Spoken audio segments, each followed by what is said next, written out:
सबसे पहले मैं युवा सिलावट समाज कमेटी बिदासर का तहे दिल से शुक्रिया करती हूँ कि उन्होंने मुझे ये मंच दिया कि मैं अपनी बात और देश में जो कानून है उस कानून में महिलाओं को क्या अधिकार दिए गए हैं वो सबके साथ शेयर कर सकूं।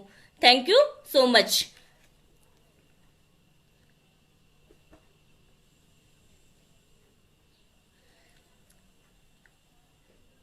मैं अपना संक्षिप्त परिचय पहले इंट्रोडक्शन करवाती हूँ।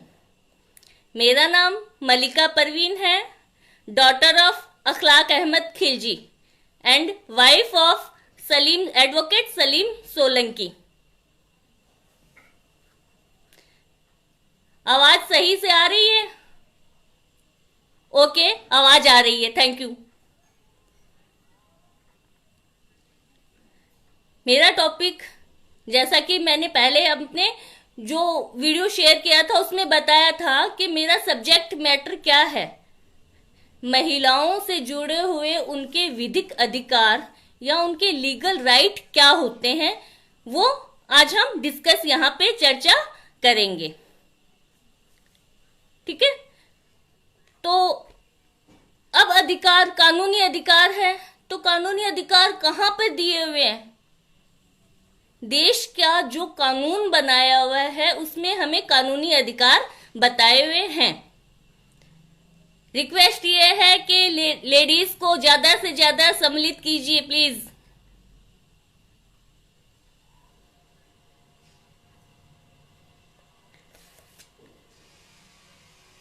ठीक है, तो कानूनी अधिकार कहाँ पे बताया है? देश के कानून यानी जो भारत का संविधान है और अन्य जो कानून बनाए हुए हैं उनमें हमें कानूनी अधिकार, महिलाओं को विभिन्न प्रकार के कानूनी अधिकार दिए गए हैं। जिस प्रकार हिंदू धर्म को जो नियम संचालित करते हैं, यानी हिंदू धर्म किन प्रथाओं को या कौन से रूल रेगुलेशन या किन नियमों से संचालित होगा, वो गीता में, पुराणों में या जो महाभारत रामायण उनके जो पुराण हैं उनमें बताए हुए हैं। ऐसे ही मुस्लिम धर्म में, यानी मुस्लिम किस प्रकार क्या कौन से नियमों को पालन करेंगे वो हमें कुरान शरीफ में बताया हुआ है।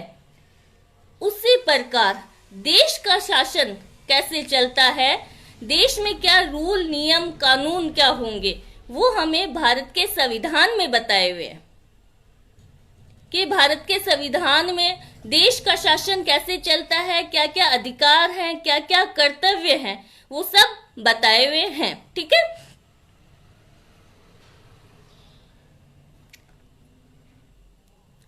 तो आज मैं शुरुआत कर रही हूं कि महिलाओं को क्या क्या कानूनी अधिकार प्रदान किए गए हैं। ओके, सबसे पहले भारत के संविधान में, भारत का संविधान एक मूल स्रोत है या मूल एक ऐसा दस्तावेज है जो देश के कानून को संचालित करने या उसको चलाने का एक मूल सोर्स है, स्रोत है। ठीक है, तो उस भारत के संविधान में महिलाओं को क्या क्या अधिकार दिए गए हैं वो बताती हूं। जैसे मूल अधिकार दिए गए हैं भारत के संविधान में, अनुच्छेद दिए हुए हैं, उसमें आर्टिकल दिए हुए हैं। आर्टिकल 12 से लेके आर्टिकल 32 तक मूल अधिकार बताए हुए हैं। तो सारे आर्टिकल महिलाओं से रिलेटेड नहीं है, कुछ पुरुषों से रिलेटेड है और कुछ महिलाओं से रिलेटेड है। तो सबसे पहला अधिकार महिला का क्या आता है? समानता का अधिकार, राइट टू इक्वलिटी, यानी उसको समाज में समान व्यवहार किया जाना चाहिए, उसके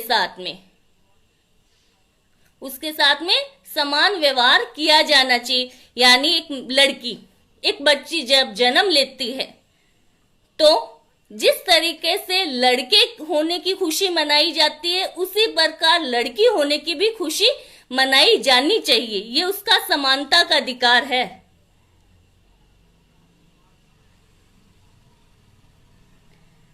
समानता का अधिकार यानी उसको एक लड़के के समान पालन पोषण प्राप्त होना चाहिए। देश का कानून जब हर व्यक्ति को समान मानता है तो व्यक्ति में क्या आती है, महिला भी शामिल है। महिला और पुरुष दोनों को समानता का व्यवहार किया जाना चाहिए। यानी अगर कोई उसमें भेदभाव करता है कि लड़की को अच्छा स्टेटस नहीं देता या समानता का व्यवहार नहीं करता, तो वो उसका मूल अधिकार है, वो उसको प्राप्त करने के लिए न्यायालय में, कोर्ट में जा सकती है। सेकंड अधिकार क्या आता है, नौकरी में समानता। अब नौकरी, यहां सरकारी नौकरी का मतलब नहीं है, सरकारी नौकरी का तो है ही है, उसके अलावा हर सेक्टर में, हर क्षेत्र में महिलाओं को समानता का अधिकार प्राप्त है। जैसे कि एक आदमी, कपड़े सीने वाला आदमी, टेलर मास्टर, उसको तो हम क्या है, सिलाई के 500 रुपये देते हैं। अगर और वही सूट लड़की या महिला सीती है तो उसको हम 200 क्या 100 ही नहीं देते। ये उस महिला का अधिकार है कि उसको पुरुष जितना काम वो कर रही है उतना काम, अगर वो पुरुष के बराबर काम कर रही है तो उसको पुरुष के बराबर वेतन मिलना चाहिए, उसको पुरुष के बराबर ही वेतन मिलना चाहिए। ऐसा नहीं है कि लड़की ने काम कर दिया तो अच्छा नहीं किया होगा या लड़के ने काम किया तो बहुत अच्छा किया होगा, ऐसा नहीं होना चाहिए। वे काम बराबर किया है, योग्यता बराबर है, तो उसको वेतन भी यानी जो सैलरी मिलती है वो भी बराबर मिलनी चाहिए, वो भी बराबर मिलनी चाहिए। यानी सबसे पहले क्या आता है, समानता का अधिकार, यानी उसको लड़के के बराबर समानता देनी चाहिए। उसको देश के कानून जब कह रहा है कि हर व्यक्ति समान है, चाहे राजा हो चाहे रंग को, सभी बराबर है, तो लड़की को बराबरी का दर्जा क्यों नहीं दिया जाना चाहिए, यानी लड़की को भी समानता का अधिकार प्राप्त है। और सेकंड आता है नौकरी में, यानी नौकरी करने का। ऐसा नहीं है कि ये काम लड़की नहीं कर सकती, लड़की हर काम कर सकती है, लड़की हर काम कर सकती है। यानी नौकरी में समानता का, जेंडर के आधार पे विभेद नहीं किया जा सकता, जेंडर के आधार पे विभेद नहीं कि ये लड़का करेगा काम और ये लड़की, क्या बांटा हुआ है क्या समाज में कि ये काम लड़का करेगा और ये काम लड़की करेगी, ऐसा कुछ ही नहीं है। जो काम लड़का करेगा वह लड़की भी कर सकती है, और अगर वही काम लड़की करती है तो उसको वो मेहनताना या जो पारिश्रमिक होती है, जो सैलरी मिलनी होती है, वो बराबर दी जानी चाहिए। ये उसको समानता का अधिकार है उसका। नेक्स्ट आता है आर्टिकल 21। आर्टिकल 21 भारत के संविधान में आर्टिकल 21 दिया हुआ है, जिसमें ये बताया हुआ है कि हर व्यक्ति को, व्यक्ति शब्द में लड़का और लड़की यानी मेल और फीमेल दोनों ही शामिल है। प्राण की स्वतंत्रता है, दैहिक स्वतंत्रता है, जीवन जीने की स्वतंत्रता है, यानी हर व्यक्ति को, हर महिला को जीवन जीने की स्वतंत्रता है। कोई व्यक्ति ये नहीं कह सकता कि ये तो लड़की है, इसको जीवन जीने की स्वतंत्रता नहीं है। लड़का हो चाहे लड़की हो, हर को जीवन जीने की स्वतंत्रता है। बिना कोई आधार के हम उसकी मृत्यु कारित नहीं कर सकते। अगर हम उसकी मृत्यु कारित करते हैं तो वो एक अपराध हो जाता है, वो एक अपराध हो जाता है। बिना मतलब किसी महिला की या किसी बच्ची की मृत्यु कारित नहीं की जा सकती है। ऐसे ही शिक्षा का अधिकार, शिक्षा का अधिकार आर्टिकल 21A में दिया हुआ है, जो भारत के संविधान में 2002 द्वारा संशोधन करके जोड़ा गया। शिक्षा का अधिकार, शिक्षा का अधिकार क्या है कि हम कहते हैं लड़का तो अच्छे स्कूल में जाएगा, प्राइवेट स्कूल में जाएगा, इंग्लिश मीडियम में जाएगा, और लड़की को हम सरकारी स्कूल में भेजते हैं, और वो भी एक आध बार। कहते हैं ये काम हो गया अब लड़की नहीं जाएगी, शादी करनी है अब लड़की नहीं जाएगी। ऐसा नहीं है।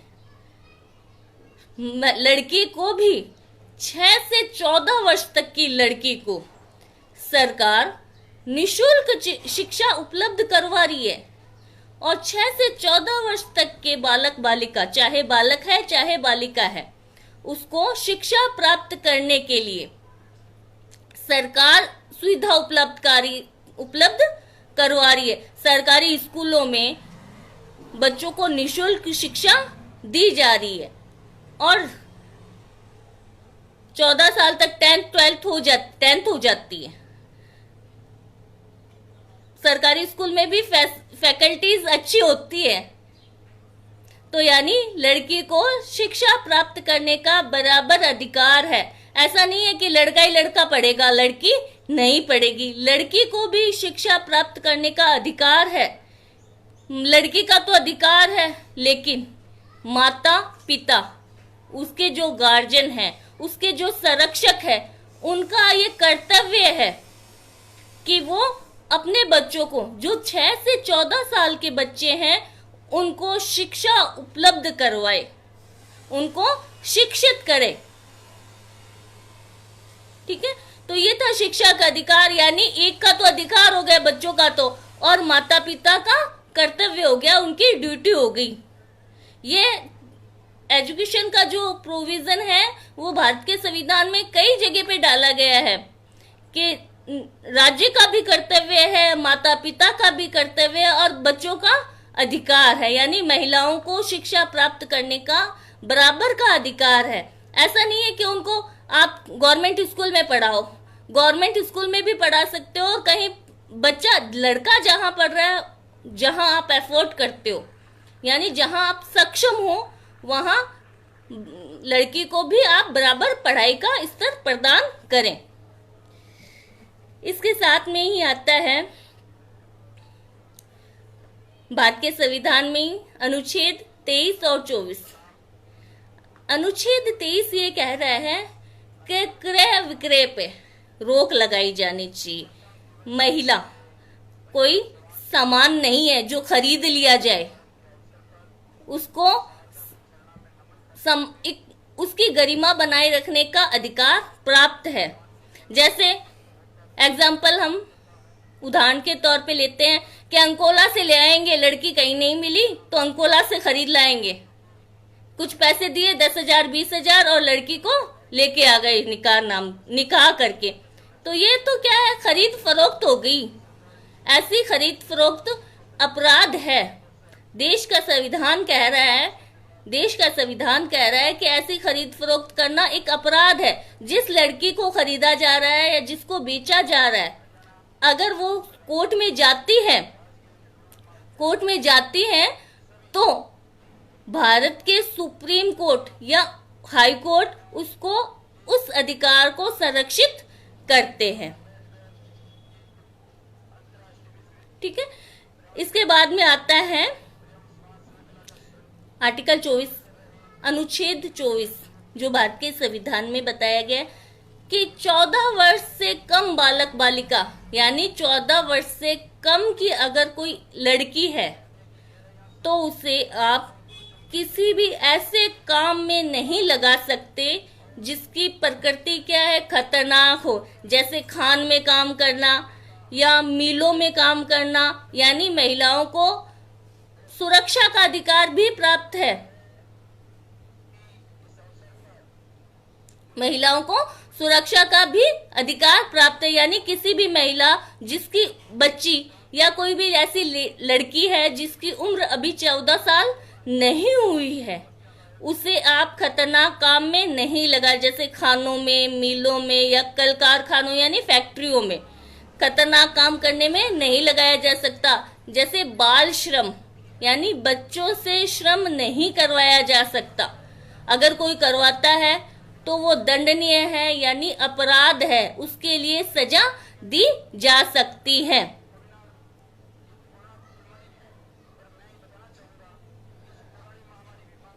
आपके कमेंट्स के जवाब मैं आगे शेयर करूंगी, जवाब दे दूंगी। ठीक है, एक बार मैं अपना जो बात है वो बोल देती हूँ ताकि टाइम पीरियड कम है मेरे पास और जानकारी थोड़ी ज़्यादा है।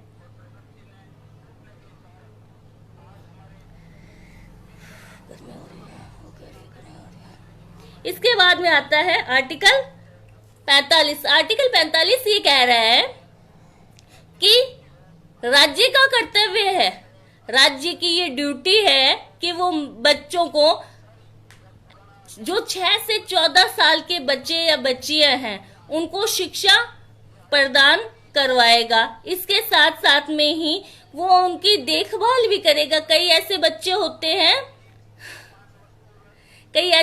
होते हैं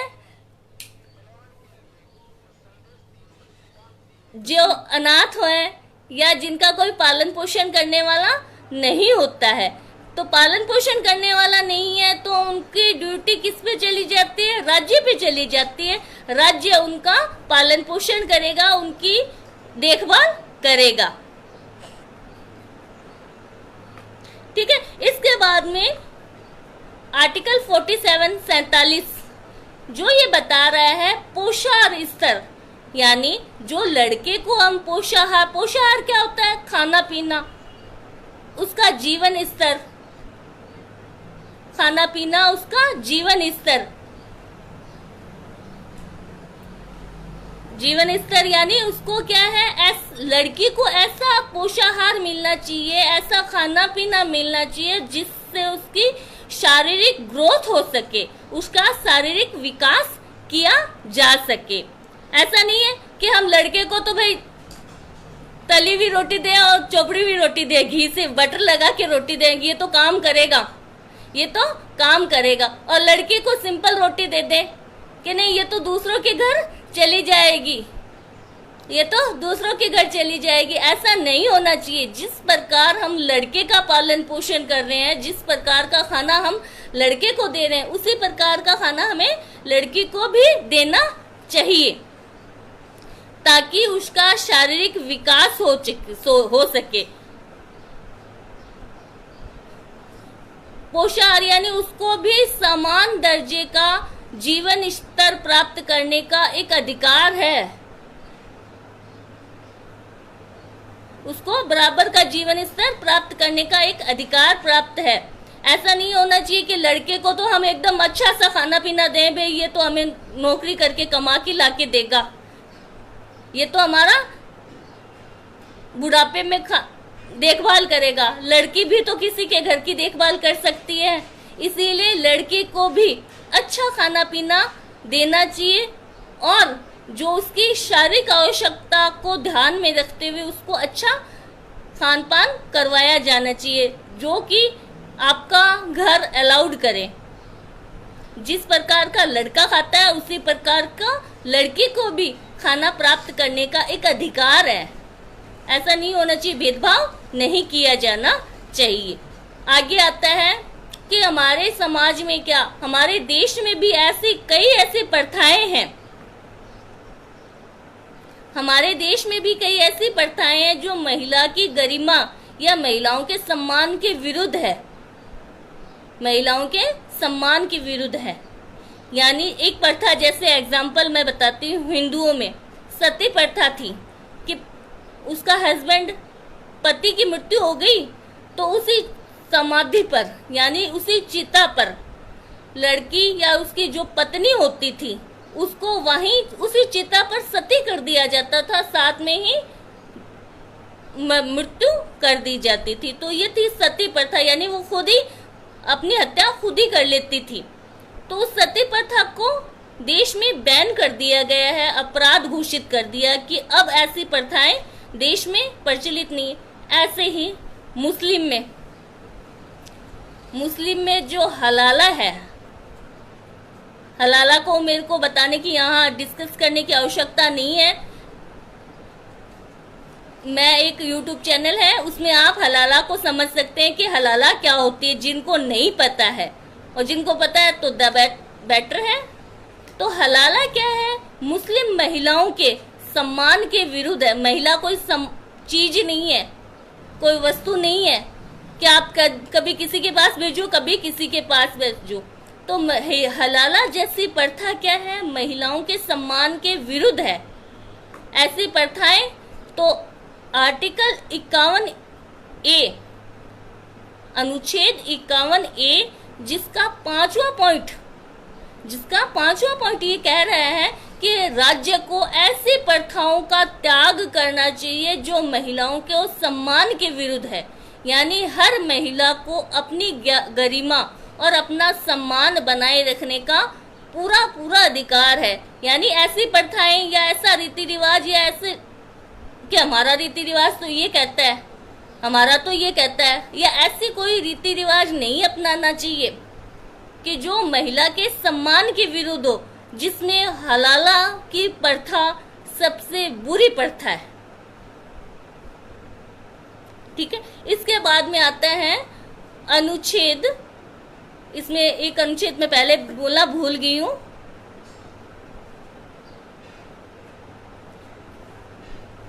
इसमें अगर कोई महिला है और उसके किसी विधिक अधिकार यानी उसके किसी कानूनी अधिकार का हनन हो रहा है, कोई उसके कानूनी अधिकारों को छीन रहा है,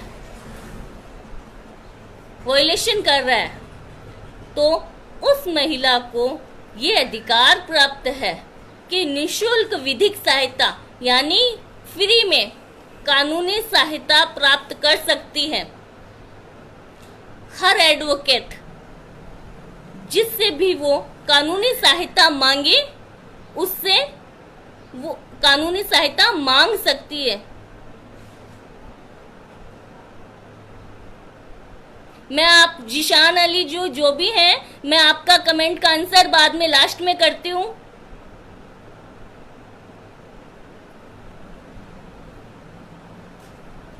ठीक है, तो हर महिला को निःशुल्क विधिक सहायता प्राप्त करने का अधिकार है।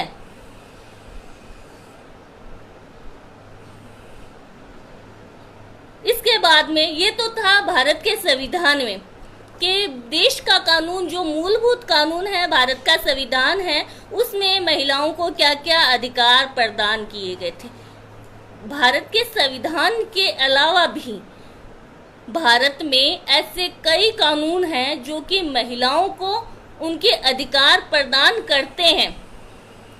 उनके अधिकारों का हनन हो रहा है तो उन पर उपचार, रेमेडी उनको प्रदान करते हैं, यानी उसका बचाव।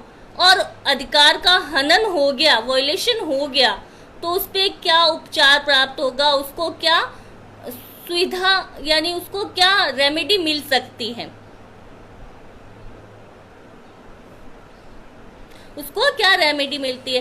तो एक ऐसा ही कानून है दहेज प्रतिरोध अधिनियम 1961, दहेज प्रतिरोध अधिनियम 1961, यानी ये एक अधिनियम, ये कानून का नाम है। कानून का नाम है। ये कानून ये कहता है कि अगर शादी के समय, निकाह के समय कोई दहेज मांगता है, मांग करता है, तो वो एक अपराध है। दहेज मांगना अपराध नहीं है, मांगना अपराध है, उसके साथ साथ में दहेज देना भी अपराध है। दहेज की मांग करना अपराध है। दहेज लेना, देना, मांग करना, 3 शब्द है। दहेज लेना, दहेज देना और दहेज की मांग करना, ये सारे ही अपराध है। और अगर कोई ऐसा निकाह है जिसमें दहेज मांग कर निकाह करवाया जा रहा है और उसमें जो काजी है या जो निकाह करवाने वाला मौलवी है, हिंदुओं में पुजारी है और मुसलमानों में मौलवी, जो भी निकाह करवा रहे हैं वो भी उस अपराध के बराबर भागीदार होते हैं। उनके लिए भी सजा का प्रावधान है। अगर वो ऐसी निकाह करवाते हैं या ऐसी शादी करवाते हैं हिंदुओं में, तो वो भी अपराध यानी दंड के भागीदार होते हैं। उन्हें भी सजा दी जा सकती है, दी जा सकती नहीं, दी जाएगी, उन्हें भी सजा दी जाएगी। अब दहेज मांगना अपराध है, देना अपराध है। अब शादी कर दी, उस समय तो दहेज नहीं मांगा, लेकिन उसके बाद में, शादी होने के बाद में दहेज की बराबर मांग कर रहे हैं, दहेज से मांग करने के लिए क्रूरता कर रहे हैं। यानी उस लड़की को क्या परेशान कर रहे हैं बार बार में कि आप अपने घर से दहेज लेके आओ, दहेज लेके आओ, अपने मम्मी पापा से दहेज लेके आओ, इतने पैसे लेके आओ, ये लेके आओ, वो लेके आओ, बराबर ऐसे क्रूरता करते हैं। तो ऐसी क्रूरता भी क्या है, अपराध है। ऐसा व्यवहार चाहे पति करे, चाहे पति का रिश्तेदार नातेदार करे, कोई भी करे, पति करे चाहे पति का नातेदार रिश्तेदार कोई भी करे, वो सब क्या है, अपराध कर रहे हैं। उसके खिलाफ महिला FIR करा सकती है, रिपोर्ट करवा सकती है थाने में, ठीक है। तो महिला का ये अधिकार है कि कोई भी उसे दहेज के लिए परेशान नहीं कर सकता, दहेज के लिए उसे कोई परेशान नहीं कर सकता। अगर कोई करता है तो वो अपराध है, उसके लिए सजा का प्रावधान किया गया है IPC में, भारतीय दंड संहिता में। इसके साथ साथ में अगर दहेज की मांग की और किसी लेडी की ससुराल में किसी महिला की विवाह के यानी निकाह की तारीख से 7 वर्ष के भीतर किसी महिला की असाधारण परिस्थिति में मृत्यु हो जाती है, यानी नेचुरल डेथ नहीं, प्राकृतिक मृत्यु नहीं हुई है, असाधारण परिस्थितियों में यानी संदिग्ध डेथ हो जाती है, मृत्यु हो जाती है, तो वहां पर पति और पति के नातेदार दोनों ही दहेज मृत्यु भारतीय दंड संहिता की धारा 304B के तहत अपराधी माने जाते हैं, जिन्हें कम से कम 10 वर्ष तक का कारावास, 10 वर्ष तक का कम से कम, वो कहाँ तक हो सकता है, लाइफ टाइम, आजीवन तक हो सकता है। यानी दहेज मृत्यु कम से कम महिला को 7 वर्ष तक दहेज मृत्यु के लिए उकसाया नहीं जाना चाहिए। तो इसका मतलब ये नहीं है कि 7 वर्ष तक ही, यानी उसको हमेशा के लिए, हमेशा उसके साथ में अच्छा बर्ताव किया जाना चाहिए और दहेज की मांग नहीं की जानी चाहिए। 7 वर्ष ये टाइम पीरियड है जिसमें दहेज मृत्यु का स्ट्रॉन्ग मामला बनता है, उसमें कुछ भी साबित करने की आवश्यकता नहीं होती। नेक्स्ट, इसके बाद में एक अधिनियम ऐसा है भारत में कि भारत में अगर महिलाओं के साथ में घर में किसी भी प्रकार की हिंसा होती है तो वो अपराध है। घरेलू हिंसा अधिनियम 2005 महिला को समाज में समानता का व्यवहार किया जाना चाहिए। समाज के साथ साथ घर में भी, ससुराल में भी उसको समान दर्जा मिलना चाहिए, समान दर्जा मिलना चाहिए। जैसे अगर कोई महिला है और ससुराल में चाहे शारीरिक हिंसा हो, चाहे मानसिक हिंसा हो, चाहे आर्थिक हिंसा हो, तो वो अपराध है और उसके लिए सजा मिल सकती है। पति और पति के नातेदार दोनों शामिल होते हैं इसमें। अपराध चाहे कोई भी करे, पति और पति के नातेदार दोनों शामिल होते हैं इसमें। जैसे एग्जाम्पल, उदाहरण के तौर पे कि किसी महिला के लड़का नहीं हो रहा या बच्चा नहीं हो रहा, बार बार में ससुराल वाले ताने मारते हैं कि इसके तो बच्चा नहीं हो रहा, बच्चा नहीं हो रहा, बच्चा नहीं हो रहा, या इसके तो लड़का नहीं हो रहा, लड़कियां ही लड़कियां हो रही है, इसके तो लड़का नहीं हो रहा। तो ये भी क्या है, मानसिक हिंसा है, मेंटली टॉर्चर है। ऐसा बार बार नहीं कहा जाना चाहिए। ये एक प्रकार की हिंसा है, टॉर्चर किया जाता है उसको कि आपके बच्चा नहीं हो रहा या लड़का नहीं हो रहा, ऐसा बार बार कहा जाना भी अपराध है, जिसके लिए पति और पति के नातेदार अपराधी होते हैं और उनको सजा दी जा सकती है। इसके बाद में भारतीय दंड संहिता यानी IPC 1860 जिसमें महिलाओं के कई अधिकार बताए गए हैं कि ये महिलाओं के अधिकार है। अगर उन अधिकारों का हनन होता है, वायलेशन होता है तो वहां पर उसको सजा दी जा सकती है। अपराध कारित करने वाले को सजा दी जा सकती है। जैसे लज्जा भंग, महिला को अपनी डिग्निटी, अपनी गरिमा बनाए रखने का अधिकार होता है। मारवाड़ी में समझाओ। अब हर चीज मैं मारवाड़ी में नहीं समझा सकती, थोड़ा सा हिंदी बोलने दो। मैं मारवाड़ी में, आप कमेंट कर दीजिए, मैं आंसर दे दूंगी आपका।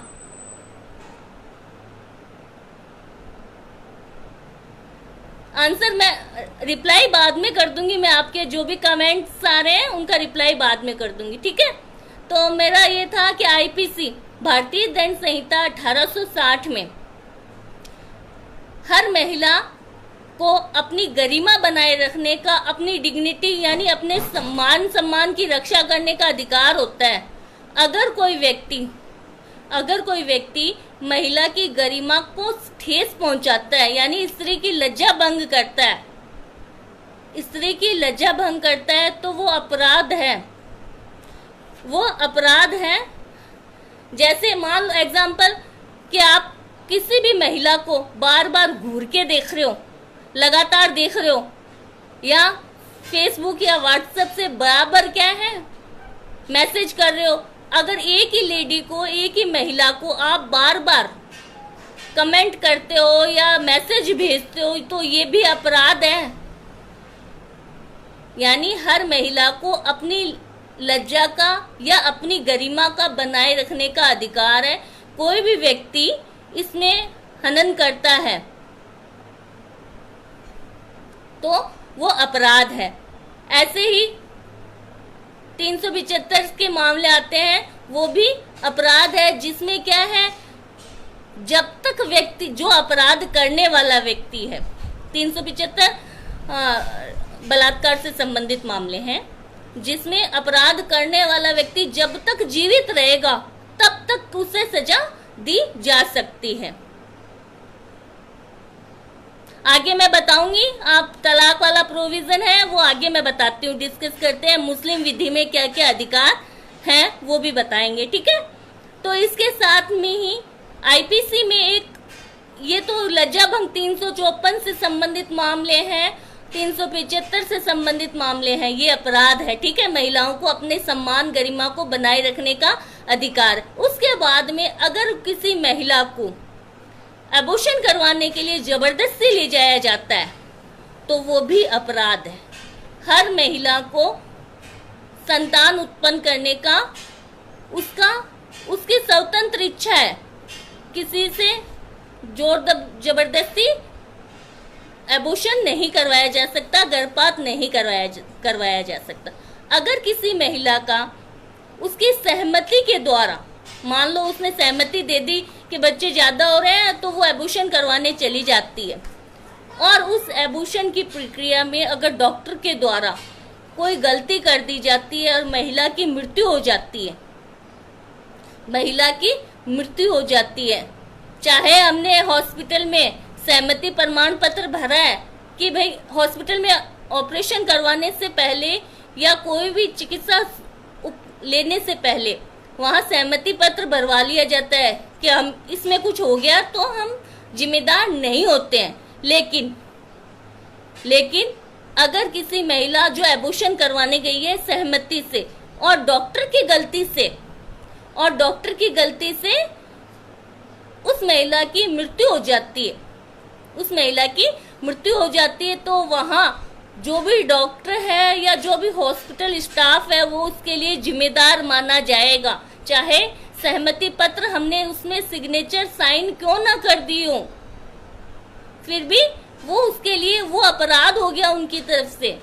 यानी उनको पूर्ण सावधानी और सतर्कता बरतनी चाहिए थी, क्योंकि हर महिला को क्या जीवन जीने का अधिकार है, बिना उसकी गलती के बिना उसके जीवन जीने के अधिकार को हटाया नहीं जा सकता है। उसके बाद में आता है मुस्लिम विधि। ये तो अदर लॉ थे। बहुत सारी और भी देश में ऐसे कानून है जो महिलाओं को अधिकार प्रदान करते हैं। इसके साथ साथ में मुस्लिम विधि। मुस्लिम है हमारा समाज। वैसे तो क्या है, हम भारत में धर्मनिरपेक्ष राज्य है, जहाँ पे क्या है, हर समाज के लिए, हर धर्म के लिए एक ही कानून है। लेकिन हिंदू और मुस्लिम जो ऐसे धर्म है जिनके लिए पर्सनल लॉ, व्यक्तिगत विधियां भी लागू है, यानी विवाह विच्छेद, यानी इनपे पर्सनल लॉ लागू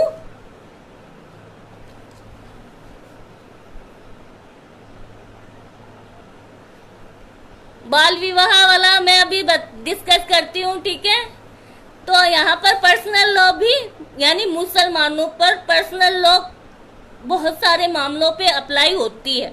उनको वहाँ उनके पर्सनल लॉ से संचालित किया जाएगा। उनको कॉडिफाइड, वहाँ पे कॉडिफाइड लॉ नहीं है। यानी मुस्लिम विधि क्या है, हिंदुओं की तरह, हिंदुओं में तो क्या है, हिंदू विधि है, हिंदू विवाह अधिनियम है, हिंदू उत्तराधिकार अधिनियम है। ये क्या है, कॉडिफाइड लॉ है, यानी देश की विधायिका द्वारा बनाए गए हैं। लेकिन मुसलमानों में कॉडिफाइड लॉ नहीं है। यहाँ पे वही प्राचीन नियम है जो पहले से बने हुए आ रहे हैं, ठीक है। तो मुस्लिम विधि में महिलाओं को, मुसलमान महिलाओं को क्या क्या अधिकार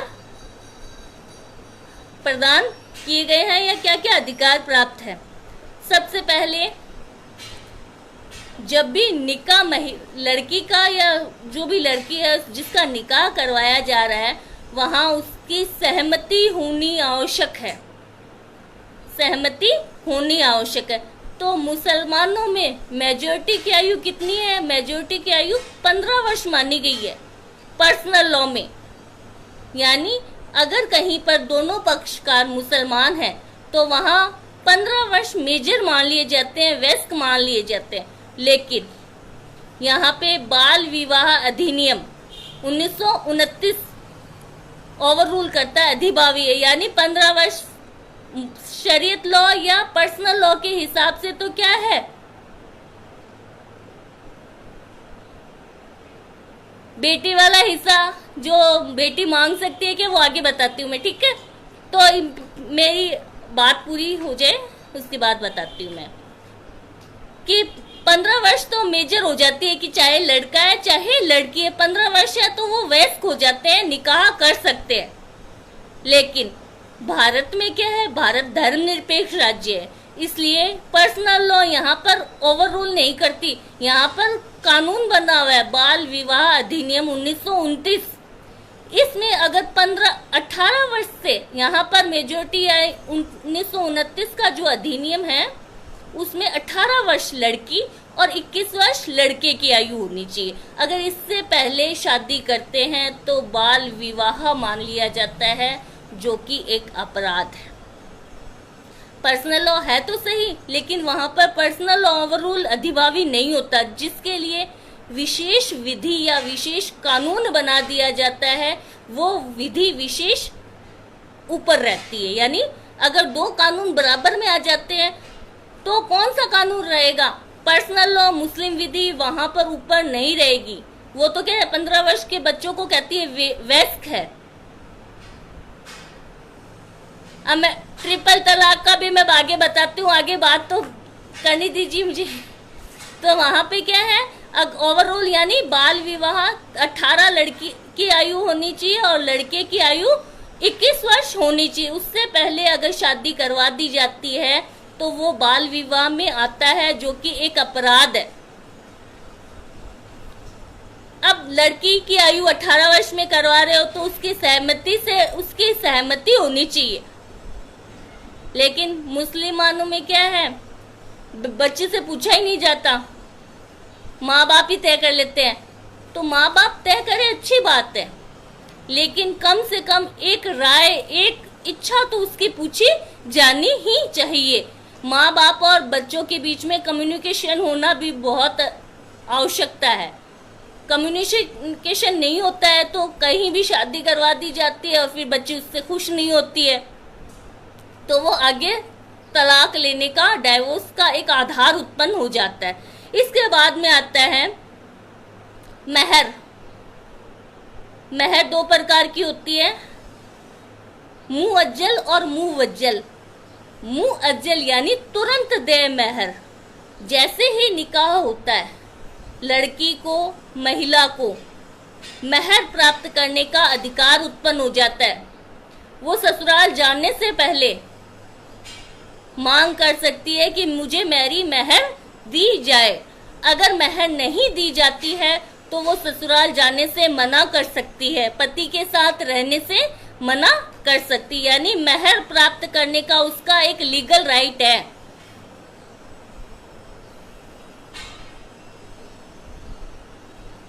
उसका एक विधिक अधिकार है कि जैसे ही निकाह होती है उसको मुअज्जल महर यानी ऐसी महर जो तुरंत दे होती है, वो ससुराल जाने से पहले मांग कर सकती है। अगर नहीं दी जाती है ससुराल वालों या पति की तरफ से, सबसे पहली ड्यूटी तो पति की होती है कि पति उसको महर दे। अगर पति नहीं देता है तो उसके ससुराल वाले उसको महर दे। नहीं दी जाती है तो वो ससुराल जाने से या पति के साथ रहने से मना कर सकती है।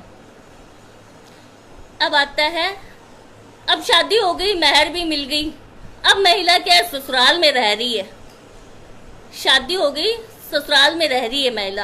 अब ससुराल में रहते समय उसको खर्च पानदान, ऐसा एक खर्च होता है यानी डेली खर्च, जिसको मेवाखोरी का खर्च बोलते हैं। यानी क्या है, हर दिन का वो कहते हैं कि मुझे दिन का खर्चा चाहिए, वो भी उसका अधिकार है, लीगल राइट है।